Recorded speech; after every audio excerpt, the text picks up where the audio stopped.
topic I want to explore with you today is perhaps one of the most sobering, yet fundamental, concepts within the framework of spiritualist philosophy: God's law of destruction.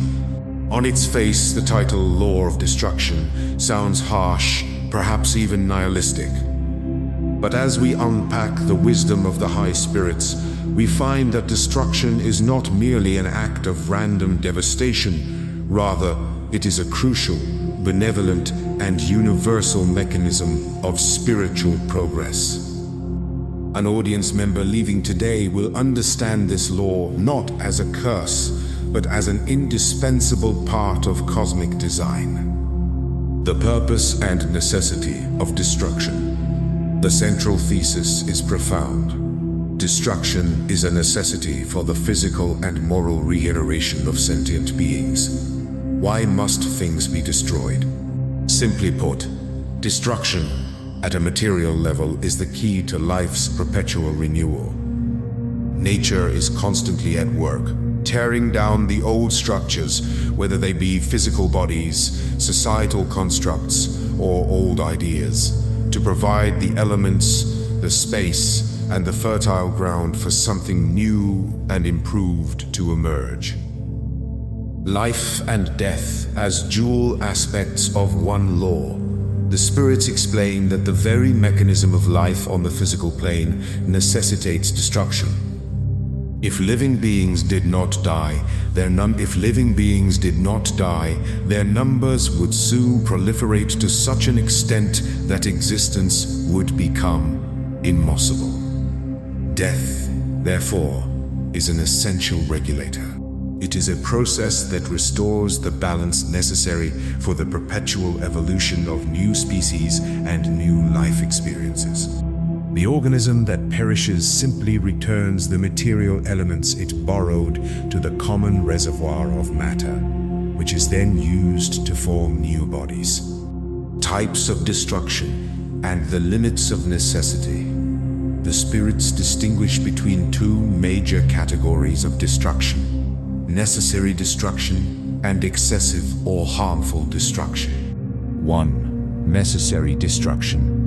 This includes all forms of destruction that are essential for the balance and progress of life: death, natural wear and tear, and even the necessary consumption of organisms, e.g., in the food chain.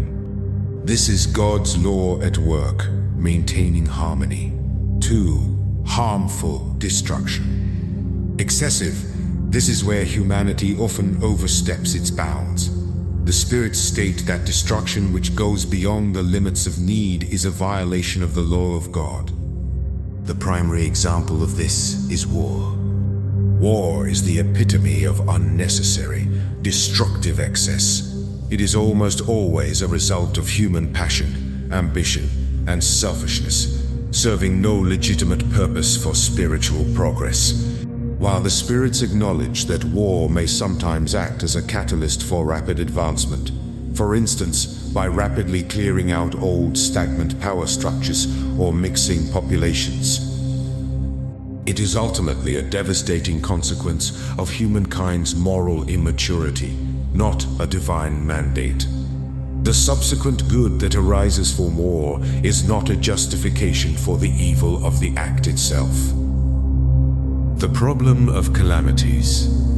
A specific and often asked question addressed in the text is the nature of natural calamities. Earthquakes, floods, and epidemics. How does seemingly indiscriminate destruction, which takes the lives of the good and the bad alike, align with divine justice and benevolence? The answer offered is multifaceted and deeply spiritual. Accelerated progress. Calamities are often a means to provoke a quicker evolution. They affect those who might otherwise cling to material existence and fail to look beyond their terrestrial preoccupations. Most importantly, these trials are designed to test and develop the highest human virtues: resignation, courage, and, above all, fraternity and charity. When a disaster strikes, people are forced to look beyond themselves and offer assistance, thereby strengthening the spiritual bonds that truly define their humanity. The body versus the soul. For the immortal spirit, the abrupt destruction of the physical body is merely the end of a trial, not the end of existence. For those who suffer and die, it is a swift release from the material prison. For the survivors, it presents a profound opportunity for selfless service. Conclusion.